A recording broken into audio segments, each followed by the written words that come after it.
안규백 장관 탄핵 국민동의 청원 30만 돌파.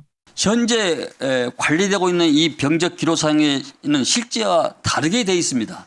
사실 어찌 보면은 병무행정의 피해자라 볼 수 있습니다. 말은 변명으로 추정이 되고요. 기록은 팩트로 추정이 되는 겁니다. 네. 제가 천장에 매달려서 잡니까? 제 어깨에 날개가 있습니까? 안규백 장관의 병적 기록부에 적힌 것이 타령보다 더 심한 내용입니까? 국방부 장관은 자기 병적 기록을 못 내놓고 있습니다. 민주당 최고위원 후보는 같은 당 후보에게 박쥐라고 했습니다. 법제사법위원장은 선거 당일 선관위원장과 통화했습니다. 이 세 사람은 어떻게 그 자리에 갔을까요? 기록. 사람은 말을 바꿀 수 있지만 기록은 바뀌지 않습니다. 오늘 세 개의 기록을 보겠습니다. 병적 기록, 통화 기록, 그리고 자기가 쓴 책. 오늘 보수재건이 하나씩 뜯어보겠습니다.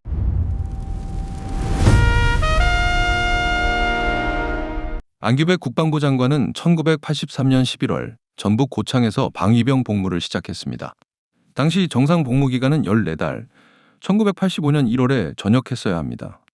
그런데 병적 기록에 남은 소집 해제일은 1985년 8월 31일입니다. 22달, 8달이 더 있습니다.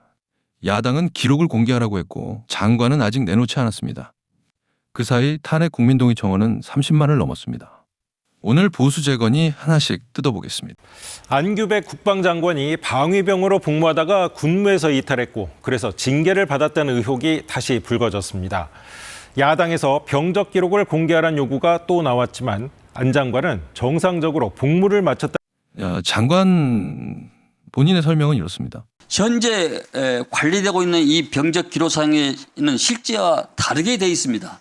사실 어찌 보면은 병무행정의 피해자라 볼 수 있습니다. 기록이 틀렸다는 겁니다.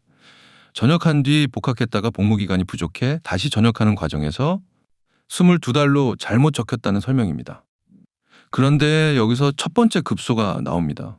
안 장관은 사실과 다르다고 한 병적 기록의 수정 요구를 병무청에 하지 않은 것으로 파악됩니다. 잘못됐다면서 고쳐달라고는 하지 않았습니다. 넉 달이 지나도록 말입니다. 왜 8달이 문제가 되는지 법으로 보면 분명해집니다. 방송에 나온 한 변호사가 1980년대 병역법을 직접 찾아 읽었습니다. 옛날 병역법 25조 3항 찾아봤더니 방위병이 징역 금고 구류 또는 영창 처분을 받거나 복무 이탈을 했을 때에는 그 형의 집행일수, 영창일수 또는 복무 이탈일수는 복무 기간에 산입하지 아니한다 이렇게 돼 있어요. 복무 기간에 안 넣어주니 그만큼 더 해야 한다는 뜻입니다. 그러니까 8달이 더 붙는 경우는 둘 중 하나입니다. 구금이거나 복무 이탈이거나. 그래서 나온 말이 이겁니다. 말은 변명으로 추정이 되고요. 기록은 팩트로 추정이 되는 겁니다. 그렇기 때문에 기록이 있는데 그게 잘못됐다라고 하면 그 추정을 번복하는 입증을 누가 해야 되는 겁니까? 안 장관이 해야 된다라고 저는 생각을 하고요. 이게 오늘의 두 번째 급소입니다. 기록이 먼저고 해명은 그 다음이라는 겁니다. 물론 반론도 있습니다. 소집 해제 뒤 대학에 복학해 다녔고 부대와 거주지가 가까웠는데 부대가 찾아온 적이 없다는 겁니다. 실제로 이탈이었다면 그럴 리 없다는 거죠. 국방부는 40년 전 잘못된 기록을 공개하면 사실관계와 상관없이 오해만 키운다는 입장이고 퇴임 뒤에 정정을 청구할 여지를 남겨두고 있다고 설명합니다. 판단은 여러분의 몫입니다. 그런데 이 해명에서 사람들이 가장 권려한 대목이 있습니다. 피해자라는 표현입니다. 마지막으로 한 말씀만 더 드리면 안규백 장관은 5선 의원이었어요. 예. 지금까지 국회의원 18년 했는데 15년을 국방위 위원이었습니다. 예. 그중에 국방위원장도 했었습니다. 그다음 지금은 현직 국방부 장관이에요. 이런 분이 어디서 피해자 코스프레를 합니까? 이런 이야기를 저 같은 사람이나 일반 서민들은 할 수 있을지 몰라도 그 위세당당한 국방위원회 국회의원과 심지어 국방위원장 하셨던 분이 내가 피해자라고 이야기하면 그럼 일반적인 서민들 도대체 어떻게 하라는 이야기입니까? 15년을 국방위원으로 국방위원장까지 지내고 지금은 국방부 장관입니다. 병무행정을 누구보다 잘 아는 자리에 있었던 사람이 자기 병적 기록 하나를 못 고쳤다고 합니다. 국민이 원하는 것은 믿어달라는 호소가 아니라 명백한 증거입니다. 두 번째 기록으로 갑니다. 최민희 의원. 지난 5월까지 2년 동안 국회 과학기술정보방송통신위원장이었습니다. 과학기술정보방송통신을 다루는 상임위입니다. 그가 2001년에 쓴 책이 있습니다. 황금빛 똥을 누는 아기입니다. 아이 태어나서 48시간 동안 굶기면서 보리차만 먹였습니다. 굶겨야 아이의 배설 중추가 작용을 활발히 해서 변이 완전히 배설돼요.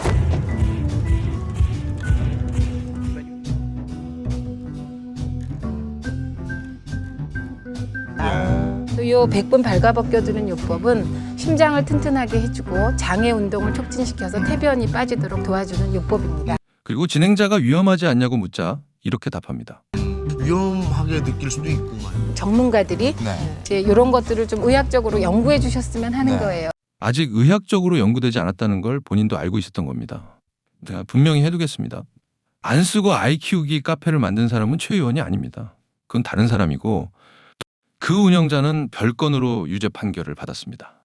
다만 이 책의 내용이 그 흐름의 뿌리로 지목되어 왔다는 것, 그리고 그 논란을 안고 과학 상임위원장을 맡았다는 것, 이게 세 번째 급소입니다. 그리고 이 자격 문제를 3년 전에 이미 지적한 사람이 있습니다. 최 의원이 방송통신위원회 상임위원으로 추천됐을 때입니다. 방통위원회 그럼 필요한 자질이 뭐냐? 다른 무엇이 아니라 사실을 존중하는 태도예요. 정치인이든 아니든. 근데 그분은 거기서 결격이에요. 이미 허위사실 유포로 유죄를 받았고, 그리고 많은 사건에서 사실을 존중하지 않는 태도를 전 국민이 다 알고 있어요. 2016년 총선 때 허위사실 유포로 벌금 150만 원을 선고받았고 문재인 정부 시절 복권됐습니다. 그런데 더 무거운 말은 같은 자리에 있던 민주당 의원 입에서 나왔습니다. 저도 최민희 의원에 대해서 방송통신위원회의 위원으로서 적격성이 있는가라고 좀 엄밀히 따져보면 저도 동의하기 좀 어렵습니다. 야당이 한 말이 아닙니다. 민주당 의원이 한 말입니다. 그리고 그는 이후 과학기술정보방송통신위원장이 됐습니다. 그럼 지금은 어떨까요? 민주당 전당대회 최고위원 경선이 한창입니다. 제가 유세하는 동안에 최민희 의원님이 저에 대해서 박쥐라고 하셨다는 거예요. 아니 동료 의원이 경쟁 후보가 발언을 하고 있는데 제가 천장에 매달려서 잡니까? 제 어깨에 날개가 있습니까? 그런데 그 얘기가 본인에게 들어갔다면, 저도 사실은 그때 뭐지? 이렇게 얘기한 건데 들어갔다면 사과드려야 한다고 생각합니다. 그러나 제가 공개적으로 조롱하거나 이런 게 아니고 정말 작은 소리로 김명 후보랑 이러면 혹시 이렇게 되지 않을까 한 게 들어가서 그러면 제가 이 사과가 부분은 지금 퇴색되는 거잖아요. 자, 최 의원의 설명은 두 후보를 동시에 지지한다는 말에 대한 문제 제기였다는 겁니다. 공개 조롱이 아니라 옆 사람과 작은 소리로 한 말이었다고 했습니다. 그런데 당원들의 반응은 달랐습니다. 민주당원들, 박쥐 발언 최민희 징계 요청.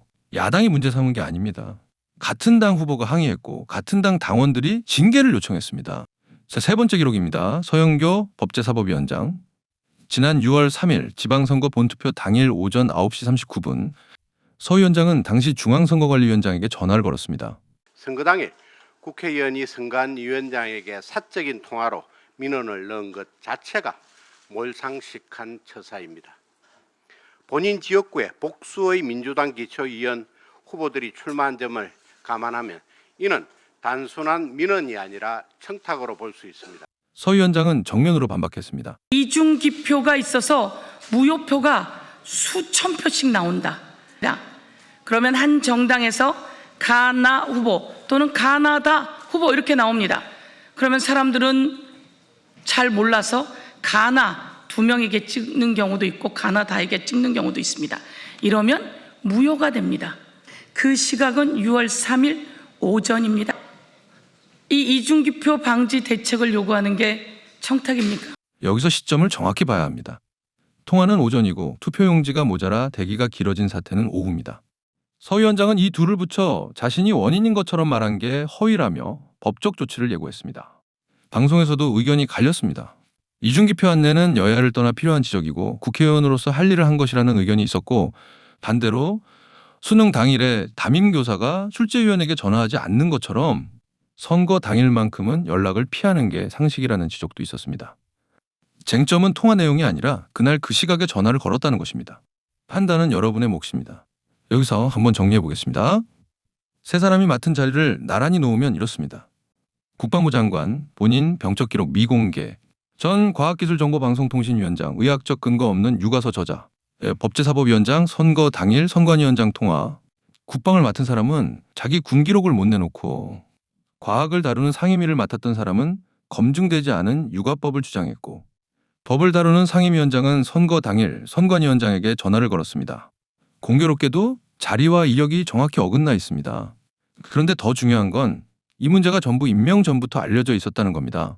안 장관의 병적 기록 문제는 작년 7월 인사청문회에서 이미 제기됐습니다.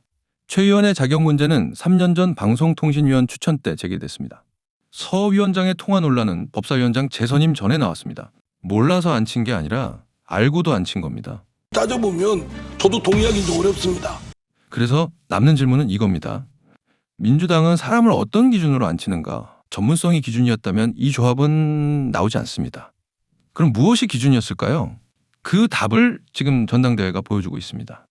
그래서 평소에도 굉장히 막말 많이 하고요. 예. 근데 우리 상식적으로 이해할 수 없는 행동을 했던 그런 사람들이 오히려 표를 많이 얻는, 그러니까 합리적이고 이성적이고 중도적인 사람들은 최고위원에 당선될 수 없는 그러한 상황이 돼가고 있는 것은 네. 굉장히 저는 우려를 표합니다. 그래서 논란을 일으킬수록 표가 모이는 구조입니다. 당원 전체가 아니라 가장 목소리 큰 지지층이 사람을 고르는 구조. 그 구조에서 뽑힌 사람들이 국방과 과학과 법을 나눠 맡았습니다.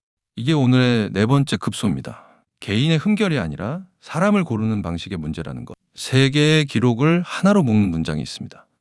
지난달 한동훈이 페이스북에 쓴 글입니다. 혹시 안규백 병적기록부에 적힌 것이 타령보다 더 심한 내용입니까? 한동훈 페이스북 2026년 7월 11일 왜 병적 기록부를 공개하지 않느냐, 타령보다 더한 게 있는 거 아니냐, 이렇게 지금 의혹을 제기하고 있는데 왜 안규백 장관은 여기에 국민은 이해 당사자의 해명보다 공적 기록을 믿는다. 이게 오늘의 마지막 급소입니다. 병적 기록도 통화 기록도 자기가 쓴 책도 전부 기록입니다. 세 사람 모두 해명은 내놨습니다. 그런데 기록은 아직 그 해명과 맞지 않습니다. 검사 출신이 이 말을 하는 이유가 있습니다. 법정에서 이기는 건 말이 아니라 증거이기 때문입니다. 그리고 저희가 주목하는 건 그가 이 요구를 계속해왔다는 점입니다. 보안수사 폐지 때도 그랬습니다. 기록을 남기라고 했습니다. 공소기각 조항 때도 그랬습니다. 법안 설명 자료를 펴보라고 했습니다. 돌려차기 피해자 앞에서도 그랬습니다. 수사 기록을 볼 권리를 말했습니다. 그리고 지금 국방부 장관의 병적 기록을 요구하고 있습니다. 매번 같은 말입니다. 종이를 꺼내라. 지금 자리를 지키고 있는 사람들이 끝내 종이를 꺼내지 못하는 동안 그 자리에 있어야 할 사람이 누구인지 국민은 이미 보고 있습니다. 자, 이제 경우의 수를 정리해 보겠습니다. 첫째, 병적 기록이 공개된다. 설명대로라면 하루면 끝날 일입니다. 그런데 넉 달째 나오지 않고 있습니다. 둘째, 끝까지 공개하지 않는다. 가장 유력합니다. 국방부는 퇴임 후에 정정하겠다고 했습니다. 임기 내내 의혹을 안고 갑니다. 셋째, 전당대회 결과가 나온다. 최 의원이 지도부에 들어가면 지금의 논란이 그대로 당 지도부의 얼굴이 됩니다. 어느 쪽이든 손해보는 쪽은 정해져 있습니다. 병적 기록 공개와 전당대회 결과가 나오는 순간 저희가 바로 후속편으로 분석해드리겠습니다. 이 시리즈 놓치지 않으시려면 구독을 눌러두시는 게 좋습니다. 오늘 내용을 한 줄로 정리하면 이렇습니다. 민주당은 기록을 보지 않고 사람을 골랐고 국민은 기록으로 그 사람을 봅니다. 남는 것은 해명이 아니라 종입니다. 보수는 지금 갈림길에 있습니다. 기록을 덮고 자리를 지키는 길과 기록을 열고 국민 앞에 서는 길. 저희는 두 번째 길을 기록하겠습니다. 이 영상이 유익하셨다면 구독과 좋아요 그리고 댓글로 여러분의 판단을 남겨주세요. 무너진 보수 다시 세웁니다. 보수의 재건이 자유 대한민국의 재건입니다. 지금까지 보수재건이었습니다.